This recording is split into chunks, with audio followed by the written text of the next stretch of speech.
Man put a camera in his room without his wife knowing it, and look what he discovered. Giovanna, what will you do from now on? Giovanna, I'll probably go to study gastronomy, since these professions are always necessary. The state would provide the young woman with housing and even a scholarship for the study of her choice. The old Theodora, with tears in her eyes, said to her, "How is it that you grew up so fast? You were only 1 year old when your alcoholic mother left you in the orphanage." Giovanna and Laura met at gastronomy school. Both dreamed of the future. They always said things, but they were very modest. They told each other about her and often went out to be distracted. Every day was full of new events, but dreams had not yet come true. After finishing their studies, Joanna and Laura searched tirelessly for work, but no one wanted to hire them. But luckily, one day they were both called by the head of a restaurant. To get there, they had to cross a neighborhood that had a bad reputation. Joanna screamed and threw a stone. The criminals were surprised by the response of the girls. They placed him up and even took him safely to their apartment. In that place, they gave him first aid. They treated the wounds in the lip, the nose, and the eye, and some other parts of the body of him. "I think it's better to call an ambulance," Joanna said. "No, do not do it," the young man commented. "I already feel better." The boy smiled. "What if there's internal bleeding?" Laura asked. "No, I'm not okay," the boy said confidently. "Rather, I appreciate what they did for me. They were very brave. If it weren't for you, I think it would have had a worse ending." "But how did you get here? We all know that walking in this area is very dangerous," Laura asked. She noticed that the boy was very well dressed and was wearing a very expensive watch. She knew that one could be worth up to 200 euros. "Well, I'm from the city center. I brought my motorcycle around here. A friend lives in that area. He must be doing maintenance on it. We stayed up very late, but he found some more problems and I had to leave him until the next day. I waited for a taxi, but it didn't pass. I could have called one, but I wanted to walk around until I found one. I never thought they could mug me. Luckily, they only took my wallet. This is how they learned his name was Vladimir." The girls called a taxi and he went home. But before leaving, Joanna gave him her number just for him to call to know that he arrived safely. Joanna was concerned that Vladimir did not call her the night before. The next day, during the night, her phone rang and it was Vladimir calling. He invited her to lunch as a thank you. This is how they had a good time and got to know each other better. In fact, there was a very special chemistry between Joanna and him. They just liked each other, and that's how they both started dating. Vladimir, despite coming from a wealthy business family, was very humble. He really liked Giovanna. She was the kind of girl he would like to have, whom he searched for a long time and finally found her. A month later, Vladimir introduced Giovanna to his mother, Lucia Bustamante. It was the name of the lady. She didn't seem like a daughter-in-law to her. When she found out that she was from an orphanage, but after getting to know her better, she had a different opinion. She was polite, humble, pretty, and a hard worker. Vladimir was glad that his mother approved of Giovanna.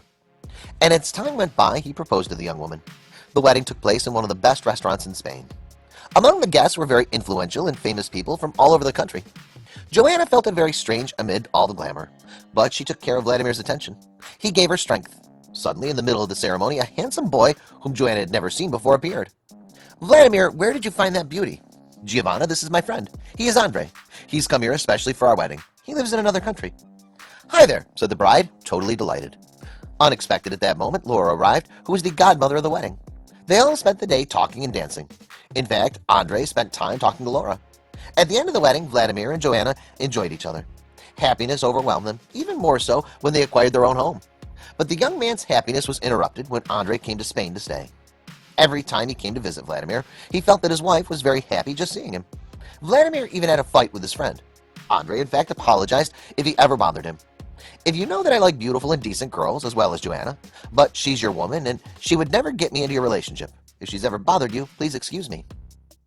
It seems that things calmed down because of this. But then when Vladimir started working, he felt that something could happen in his absence. One day he had to go on a trip with his father on business and called Giovanna every day. She always told him that she missed him and she was waiting for him at home. Finally, after staying a few days, Vladimir returned, and he unbelievably saw Andrew leave his house in his car. Vladimir thought it was something very strange, but hey, he continued. He opened the door. Giovanna threw herself on his neck. "Love, I've missed you so much." She kissed her beloved husband. But something in Johanna's behavior alerted Vladimir that day. His attitude was more loving than before. For some reason, the young man looked to the side. Did Andre come for something else? He didn't ask his wife for anything, but she didn't say anything either. It was very strange. In a visit Vladimir paid his mother, he has added fuel to the fire. She said that her daughter-in-law's behavior was not like before. She often looked strangely thoughtful. She told her that 2 days before Vladimir arrived, he went to visit Giovanna. She noticed that her vehicle was missing, so she rang the bell, but no one came out. As much that morning, Giovanna told her mother-in-law that she would be home all day. She maybe went shopping. Vladimir commented, but her mother replied, I don't know. I waited for her for a while longer, but she didn't show up. Vladimir no longer knew what to think at that moment. As the days passed, the young man did not stop thinking about every day that had happened. His wife acted strangely, and she couldn't sit idly by. Thus, Vladimir decided to install a hidden video camera in the bedroom. Perhaps he could capture some images about Joanna's infidelity and would have grounds to divorce her. Possibly she was only with him for his money, he thought. Does Andre have something to do with here? This is how the husband installed the camera and connected everything. He now could observe from afar what was happening in his house. The next day, he told his wife that he was going on a trip again. Logically, it was part of the plan to get out of the house. Giovanna gave a sad sigh upon learning that. Just come back soon, dear. Yes, I'll try, Vladimir answered, a little distant. But it's his thoughts that he knew that he would make a plan to come as quickly as possible. This is how he packed up some things and said goodbye. But the man did not go to the airport, but to his mother's house. There he took out his laptop, turned on a special application, and began to observe everything that was happening in his bedroom.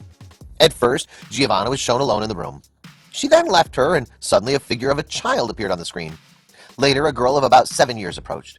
It was clear that they had fought, since they had a robe and her hair was wet. Do you want to eat some hamburgers? A cheerful female voice was heard. Yes, yes, the children were very happy. Right away, she saw Giovanna and the little ones in bed. They ate with great appetite while watching cartoons on television. Then Giovanna took the children, perhaps to the kitchen.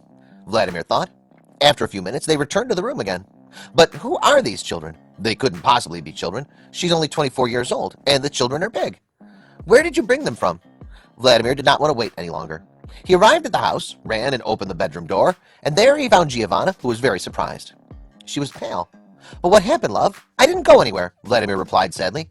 Who are the children in our bedroom? Giovanna, this was not expected, so they both went to the living room to talk. Well, I'll explain it to you, the woman said. They are my brothers. Kel? Vladimir was surprised. But you don't have a family. Yes, my mother abandoned me. That's true, Joanna was crying. Recently, Mr. Teodoro from the orphanage called me and told me that my mother gave birth to more children. Recently, she was found dead due to alcohol and drugs. The police took the children to the orphanage where I was. The children were found thin and very sick. They were both in high spirits. When I arrived, I couldn't bear to see that. They're my relatives, children of my own mother. I smuggled them in because I didn't want you to get mad. Many times you said you did not want to have children at home, not know what to do. Excuse me, really. I know you thought badly of me. For some reason, I wasn't ready to tell you. Vladimir was very astonished. He expected to find hers with the best friend, but it turned out to be the opposite. Finally, he learned that Andre would marry Laura, Giovanna's best friend. In fact, he left everything he had abroad to be with her. And on that day when Vladimir saw him leave his house, he just wanted to invite him to his wedding personally, something that Joanna forgot to say since the arrival of her husband was much more important. After a year of everything that happened, Vladimir and Joanna took custody of the children, and now have a large and friendly family.